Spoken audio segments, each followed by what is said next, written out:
Notice how we ended our last segment with the word if.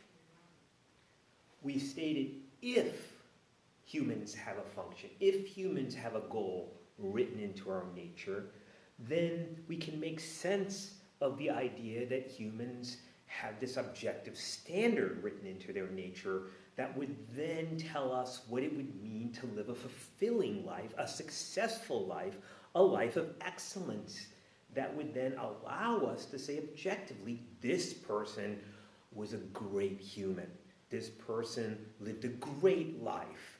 This person achieved, therefore, the thing that they always wanted, to live well, eudaimonia. That word if is a big if, isn't it? Aristotle recognizes, therefore, that he has to prove that humans do have a goal written into their nature. He has to prove not that we simply have goals that we choose, but that in fact we objectively have a function, a job to fulfill. Well, how is he going to do this? He realizes that he has to find evidence in our nature itself that shows that it is directed towards some end, naturally speaking. So he starts off with what seems to him as an obvious piece of evidence. Yes, humans have a function. Here's why. Every part of us has a function. Every part of the human has a function. Think about it. It's common sense, isn't it? What is the function of your hand? To grab things. What is the function of your heart? To pump blood to various parts of the body. What is the function of the blood? To carry nutrients and chemicals and other things to other parts of the body. What is the function of your hair? To protect your body. What is the function of your skin? For every part of your body, you're going to be able to point to it, see that it is an individual part, and that it has a function. Or so Aristotle thinks. Now, normally, if we were in class, I would then ask this question. Has science shown us that there are parts of the humans that do not have discernible functions? Because it's important for his argument that he does prove that every part of the human has a function. And almost always people bring up the appendix, right? The appendix used to have a function, says the common medical lore, but it no longer has a function. It is useless. That's why we call it the appendix, like an appendix in a book. You can read it, you don't have to, you can still get totally everything you wanted out of that book without reading the appendix, the appendage of the book. And so people get appendicitis, and what do doctors do? They say this is useless, and they cut it out, and that's when you get an appendectomy.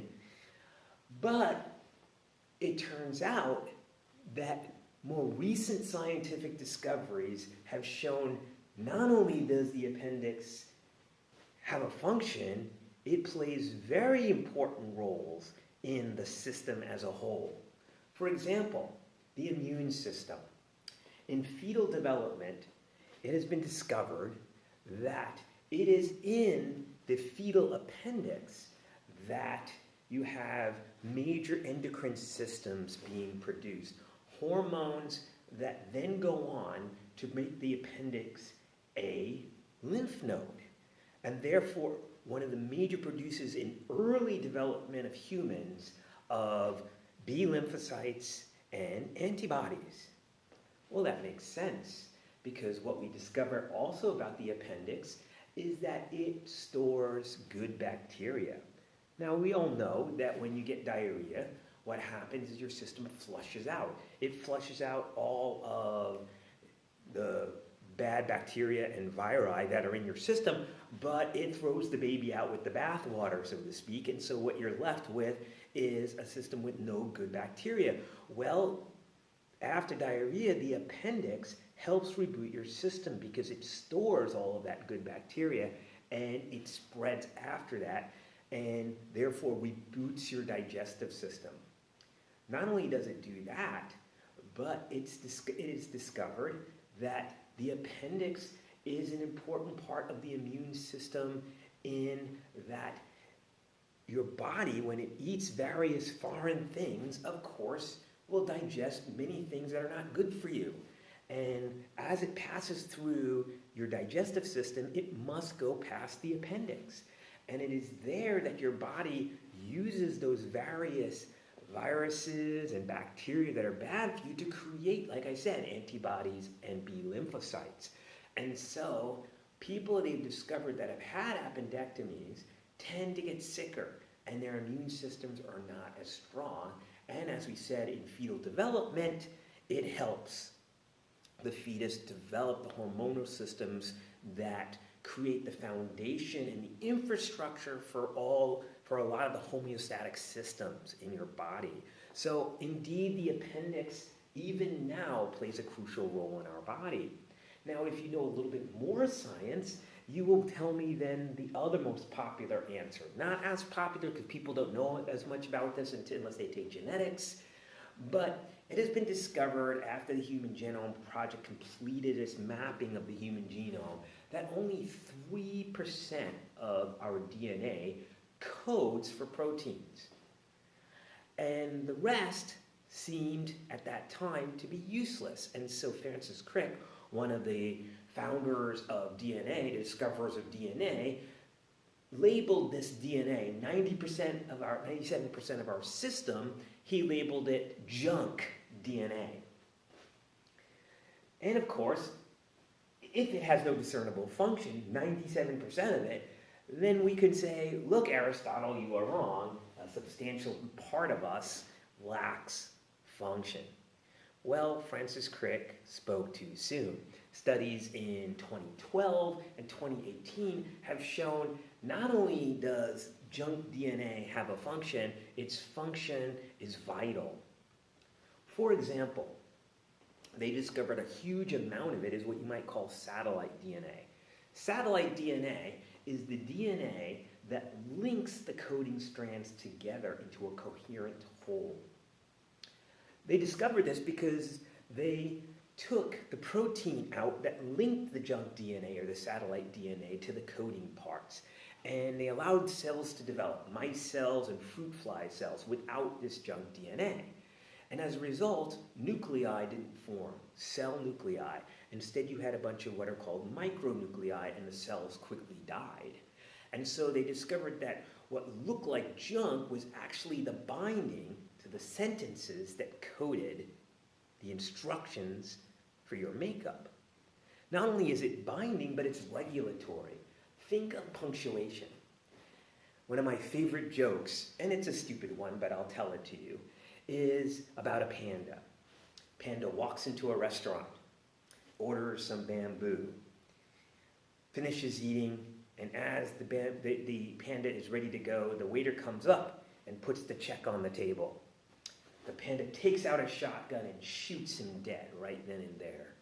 As he's lying there bleeding on the floor, the owner comes up and runs after the panda and says, "Wait, you killed my waiter and you haven't even paid for your bamboo." And the panda says, "I'm a panda, that's what we do, look it up." So he takes out a dictionary, looks up the word panda, and there it states in clear words, panda, East Asian marsupial, eats bamboo shoots and leaves. The big problem for the panda was punctuation, wasn't it? Without punctuation, we say different things. We say what we don't mean. Imagine a code that wasn't punctuated correctly. You would have a completely different system. And what we discovered about this junk DNA is that it regulates and sequentializes the coding so that it becomes a coherent set of instructions. Without that junk DNA, there is no DNA, there is no code, there is no nucleus. And so, Aristotle, it seems, is right. The things we thought were useless, having no discernible function, indeed do. Every part of the human has a function. Now we have to be careful. We want to say, therefore, since every part has a function, therefore the whole has a function. But that doesn't follow yet. To say so would be to commit a certain type of logical error called a fallacy of composition. For example, imagine I looked at a wall and I saw that every part of the wall was made of bricks, and that every brick weighed under a pound. I then go on and reason, since every part of the wall, since every brick in the wall weighs under a pound, therefore the whole wall weighs under a pound. That doesn't follow, does it?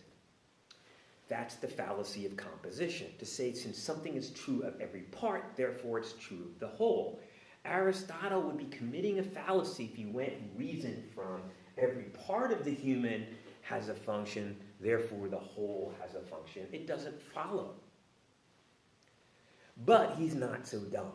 He realizes that when he looks at each of these functions, they aren't isolated things. They're not like this group that I have in my hand. Let's call it Bob, a new thing I've made. And you look, it has two parts. It has a part that is a water bottle, and it has a part that's a book. Now we know that every part of Al plays a function, doesn't it? But does it follow, therefore, that the whole has a function? No, because the functions are isolated from each other. They're not related into a whole. But when we look at the human organism, we see something different, don't we? We see that every part that plays a function, we can only discern its function as a role that it plays in the whole. And therefore, when we say, okay, the heart pumps blood, we have to not just mention heart, we have to mention how it functions in a particular role that gives nutrients and that communicates various materials to the rest of the body. Its role can only be discerned within the whole, and we see that with every other part of the human. And so, it isn't just that every part of the human has a function, it's that that function that each part has plays a role in the whole.